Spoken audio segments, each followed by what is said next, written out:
Intelligence उस बच्ची में डेवलप हो गई और उसकी वजह से क्या हुआ, बच्चे का मैथ्स में क्योंकि उसको दिक्कत आ रही थी साइंस में, तो वो फ्रस्ट्रेशन हो रही थी उसको, क्योंकि वो 5-5 6 घंटे पढ़ रही थी बट कुछ नहीं हो रहा था उसका। और अभी तक उसका कोई असेसमेंट नहीं हुआ बच्ची। एक काउंसलिंग सेशन हुआ पेरेंट्स का, जिससे मुझे ये पता चला, क्योंकि काउंसलर ने मुझे कुछ और डिटेल दी कि ये सेल्फ हार्मिंग है इसका मैम, ये टेंशन सीकर है, इसको बॉयज का टेंशन सीकिंग, मतलब बॉयज का टेंशन चाहिए, 10th में है तो इसलिए ये सेल्फ हार्मिंग कर रही। बट सेल्फ हार्मिंग का रीजन उसके पेरेंट्स ने मुझे जो डिटेल दी उससे पता चला कि ये वीक है पढ़ाई में, इसलिए इसकी सेल्फ हार्मिंग टेंडेंसी डेवलप हो गई, क्योंकि वो फ्रस्ट्रेशन कहाँ निकाले, भाई के लिए कुछ करना है, भाई क्योंकि डिपेंडेंट है तो मदर फादर कब तक रहेंगे, उसको लग रहा है मुझे कुछ करना है, कर वो पा नहीं रही, 5-5 6 घंटे पढ़ती भी है बेचारी, तो वो फ्रस्ट्रेशन थी उसके अंदर, प्लस उसको रिस्ट्रिक्ट करके रखते हैं, वो एक फ्रस्ट्रेशन थी। तो जरूरी नहीं है कि बच्चा एडोलेसेंट एज में आ रहा है तो बॉयज का टेंशन चाहिए, लड़की है तो उसको इसलिए वो ऐसा करता है, ऐसा कुछ नहीं होता है ना, या लड़का है तो लड़कियों का टेंशन चाहिए इसलिए सेल्फ हार्मिंग कर रहा है। जी कुछ कह रहे थे मैडम? हाँ सर प्लीज इनको म्यूट करो, ये अपना LCM SCF पढ़ा रहे हैं क्लास में और फिर मेरी क्लास में वो LCM चल रहा है। जी कर दिया। प्लीज बात कर सकते हैं आप? हाँ। एनीबडी? आपके पास परमिशन है भाई? तो उसका फिर जब पता चला कि मदर ने जो फीडबैक दिया कि वो प्रॉब्लम कर रही है, अगले दिन वो काउंसलिंग के लिए नहीं आए, और उससे अगले दिन मैंने काउंसलर को फीडबैक दिया कि भाई ये प्रॉब्लम्स हैं और आप उसको भेजो। 5 बजे उन्होंने मेरे पास वो बच्ची भेजी, 5 बजे मैंने मतलब काउंसलर को बताया कि इसका असेसमेंट कराओ बच्ची का, और आई थिंक इसको लर्निंग डिसेबिलिटी है या फिर इसका IQ ही कम है, क्योंकि मैथ में परफॉर्म नहीं कर रही। मैंने 5 बजे असेसमेंट शुरू की, 7:30 असेसमेंट खत्म की, बच्ची का IQ बिल्कुल नॉर्मल 95, लेकिन उसको severe learning disability dyscalculia, maths में उसका स्कोर 78 आ रहा, यानी कि बॉर्डर लाइन पे आ रहा है उसका स्कोर। तो मैंने काउंसलर को फीडबैक दिया, उसी दिन उन्होंने उसका लास्ट डे CBSE के पोर्टल पे रजिस्ट्रेशन कराया लर्निंग डिसेबिलिटी के लिए, ताकि उसके सब्जेक्ट एग्जाम हो सके। ठीक है, तो बताओ कितने मतलब 7th 8th 9th 10th and हो गया, बच्चा स्ट्रगल कर रहा है, और अगर उसको एग्जाम्शंस नहीं मिलते ना अभी तो वो और उसमें सेल्फ हार्मिंग बिहेवियर डेवलप। तो जरूरी नहीं कि हर बच्चे का हमें बायस्ड होके जजमेंटल होके एडोलसेंट एज में तो यही होगा, ऐसा नहीं है। बच्चे के इश्यूज क्या है वो हमेशा असेसमेंट से पता चलते हैं। जब मैंने IQ असेसमेंट किया, जब मैंने लर्निंग डिसेबिलिटी का टेस्ट लगाया, तब मुझे पता चला बच्ची को ये प्रॉब्लम, जिसको मैंने एज्यूम तो कर लिया था बिफोर द असेसमेंट, बट मेरे पास एक क्राइटेरिया फिक्स नहीं था कि हो सकता है स्लो लर्नर है इसलिए मैथ्स में अच्छी ना हो, बट हो सकता है IQ बिल्कुल ठीक था और सिर्फ लर्निंग डिसेबिलिटी थी उसको, और उसको फिर अक्टूबर में उसको मतलब एग्जाम्शंस मिल जाएंगे अक्टूबर तक, क्योंकि पोर्टल पे उसका रजिस्ट्रेशन। तो हम बच्चे को, और फिर मैंने उसके पेरेंट्स को बोला कि भाई बहुत आप इसको बिना किसी रीजन के बाहर नहीं जाना देना चाहते, इट्स ओके, बट इसको डांस में डालो, क्राफ्ट में डालो, क्योंकि जब मैंने असेसमेंट की तो मैंने देखा इसकी विजुअल मेमोरी बहुत अच्छी है बच्ची की, और फाइन मोटर स्किल बच्ची की बहुत अच्छी थी, तो मैंने कहा इसको डांस और क्राफ्ट में डाल दो, 2 घंटे बाहर जाएगी, वैसे भी पढ़ाई में वो बहुत अच्छा कर नहीं पाएगी क्योंकि मैथ वीक है, हर जगह मैथ अड़ता है, तो मैंने कहा इसको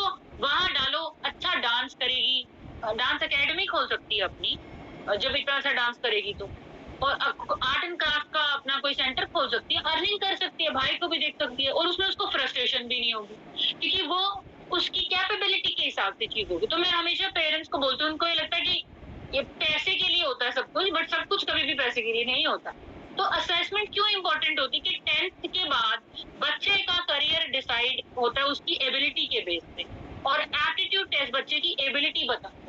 एप्टीट्यूड टेस्ट किसी अच्छे साइकोलॉजिस्ट आप कराओगे, वो आपको उसकी एबिलिटी भी बताएगा और आपको गाइडेंस भी देगा, काउंसलिंग भी करेगा कि बच्चे को किस एरिया में लेके जाओ आप, और आपका बच्चा उसमें वंडर्स, मतलब कहते हैं ना वंडर्स, वो बहुत अच्छा करेगा, एक्सीलेंट करेगा उस फील्ड में। मैंने बहुत बच्चों की स्कूल में असेसमेंट की जिनको पेरेंट्स फोर्सफुली बोलते थे साइंस लो, कॉमर्स का एप्टीट्यूड होता है, कॉमर्स दिलवाया, एक बच्ची ऐसी थी उसने कॉमर्स में 12th में टॉप किया, और CBSE में उसका रैंक भी आया बच्ची का, आई थिंक।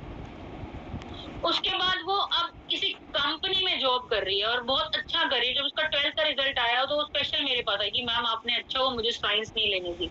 साइंस में उसको बहुत इंटरेस्ट था, बट उसकी एबिलिटी कॉमर्स के हिसाब से। कभी कभी बच्चे को खुद ही नहीं पता होता कि मैं किस फील्ड के लिए बनाऊं, वो बस एक भेड़ चाल में चलता है, मेरे मेरे क्लासमेट्स ले रही है साइंस, मेरी फ्रेंड्स ले रही है, मैं भी साइंस लूंगी, या 2-3 टीचर ने बच्चे को देखा बच्चा इंटेलिजेंट है बेटा तू तो साइंस ले ले, क्योंकि वो साइंस का टीचर है तो बोलेगा साइंस ले ले।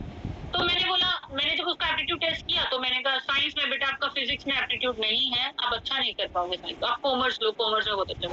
और सोचो कॉमर्स में उस बच्ची ने टॉप कर दिया, और उसकी मम्मी खुद वाइस प्रिंसिपल उस स्कूल के अंदर, and she was so happy कि मेरी बेटी ने टॉप कर दिया, और वो बहुत मतलब बहुत खुश थी। और मुझे पता वो बच्ची आगे भी बहुत अच्छा करेगी, क्योंकि उसको एबिलिटी के हिसाब से स्ट्रीम मिलता है, इंटरेस्ट के हिसाब से। ठीक है, अब हम इसका फॉर्मेट में समझा देती हूँ, मैंने आपको पीपीटी में कवर करा दिया, उसके बाद आप बता देना आपको कोई दिक्कत हो। ये पहला स्टेप, इसमें आप लिखोगे बिहेवियर जो आपने आइडेंटिफाई किए 2 3 4, यहाँ पे आप हायरार्की बना लोगे, ऐसे करता है ऐसे करता है। ठीक है, अब हायरार्की मैंने कैसे बताई थी आपको, बनाओगे आप उसके प्रायोरिटी के बेसिस पे बनाओगे कि 5 बिहेवियर हैं, जो बिहेवियर आपको लगता है ज्यादा पहले चेंज कर रहे हैं उनको पहले लिख दो नंबर 1 पे, नंबर 2 पे, फिर जो कम आपको लगता है ठीक है बाद में चेंज कर लेंगे उनको 3 4 5 पे करो। फिर आपने जो टारगेट बिहेवियर्स हैं आइडेंटिफाई किए, आप 5 में से जो 2 बिहेवियर पहले चेंज करना चाहते हो उसको इस टारगेट में डाल दो, क्योंकि पहले इस पे काम होगा। मैंने बोला ना एक साथ कभी भी सारे बिहेवियर को चेंज कर। नेक्स्ट वाला मैंने आपको बताया था, आपको रिवॉर्ड लिखने हैं बच्चे के जो है आइडेंटिफाई कर। फिर असेट वो क्या कर सकता है, स्पेशल नीड है बस उसको स्लीपिंग लाइन स्लैंटिंग लाइन आती है तो वही कराओ, वो ब्लॉक्स डाल सकता है वही कराओ, जो जो वो कर सकता है थोड़े बहुत उसके आगे ले लो। तो मैंने बताया बेसिक एमआर पार्ट ए को पढ़ लेना, उसमें आप बच्चे को एक्टिविटीज करा सकते हो। ठीक है, थोड़ी बहुत जो आपको लगता है ये कर सकता है।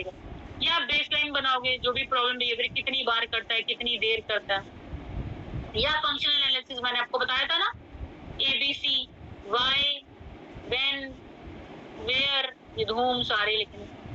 कोई और इन्फॉर्मेशन लिखना चाहते हो तो वो लिख सकते हो, कॉन्सिक्वेंसेस कैसे क्या निकला आपने जब उसको दी, कोई और इन्फॉर्मेशन लिखनी है वो लिख दो। फंक्शंस, आपने उसके फंक्शंस आइडेंटिफाई करने की, भाई फंक्शंस का मतलब यहाँ पे क्या है, बेसिकली आप इसमें टेक्निक्स भी लिख सकते हो बिहेवियर मॉडिफिकेशन, तो कुछ और आप जिसको मॉडिफाई करना चाहते हो वो लिख दो उसके फंक्शंस। यहाँ पे आप पैकेज में पूरा लिखोगे कि मैंने ये टेक्निक लगाई, ऐसे किया वैसे किया, और यहाँ पे आप उसका इवेल्युएशन फॉलो अप में करते रहोगे कि हर 3 महीने बाद कितना उसमें चेंज आता जा रहा है। ठीक है, आई होप ये समझ में आ गया होगा। आपको बस अपने हिसाब से लिखना है एक केस, जो आपको जितना समझ में आता है, और इसमें सही गलत कुछ नहीं होता, सही गलत कुछ नहीं होता कि मैडम मेरा ये सही है ये गलत है, आपको अपने हिसाब से चलना है। मैंने आपको इतने सारे एग्जाम्पल बता दिए, आपको जो सही लगे वैसे करने। ठीक है।